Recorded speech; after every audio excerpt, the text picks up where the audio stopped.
NN news હું છું anchor પિતા પટેલ. હવે જોઈએ અગત્યના સમાચાર. પત્રકાર ધનરાજ બાગલેની સુરત શહેર પોલીસ સલાહકાર સમિતિમાં નિમણૂક. એબીપી અસ્મિતાના દક્ષિણ ગુજરાતના બ્યુરો ચીફ ધનરાજ બાગલે 1998 થી પત્રકારત્વ ક્ષેત્રે કાર્યરત છે.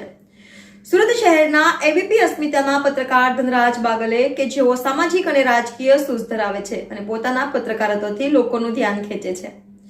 સુરત શહેર માટેની પોલીસ સલાહકાર સમિતિમાં તેમનો સમાવેશ કરવામાં આવ્યો છે, જે પત્રકાર પરિવાર માટે ગૌરવની વાત છે. એક સામાન્ય પરિવારમાંથી આવતા ધનરાજ બાગલે તેમની નાની ઉંમરે સમાજના અનેક સળગતા પ્રશ્નો પર પત્રકારત્વ કર્યું છે. ધનરાજ બાગલેનો જન્મ 27 જૂન 1980 ના રોજ સુરત શહેરમાં થયો હતો. તેમણે 1998માં પત્રકારત્વ ક્ષેત્રે પોતાનું યોગદાન આપવાની શરૂઆત કરી હતી.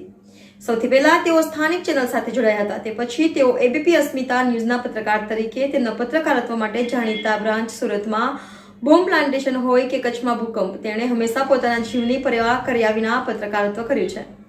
એટલું જ નહીં, સુરતમાં પૂર જેવી કપરી પરિસ્થિતિમાં પણ તેમણે પત્રકારત્વ ક્ષેત્રને મહત્વનું યોગદાન આપ્યું છે.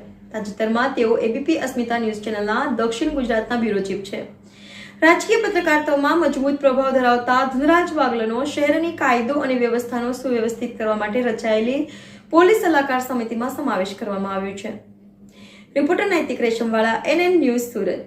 દર્શક મિત્રો, તમારી આસપાસ બની રહેલી અવનવી ઘટનાઓ વિશે જાણવા માટે એનએન ન્યૂઝને લાઇક કરો, શેર કરો, સબસ્ક્રાઇબ કરો અને બેલ આઇકન પ્રેસ કરો, જેથી આપને નોટિફિકેશન્સ મળતી રહે.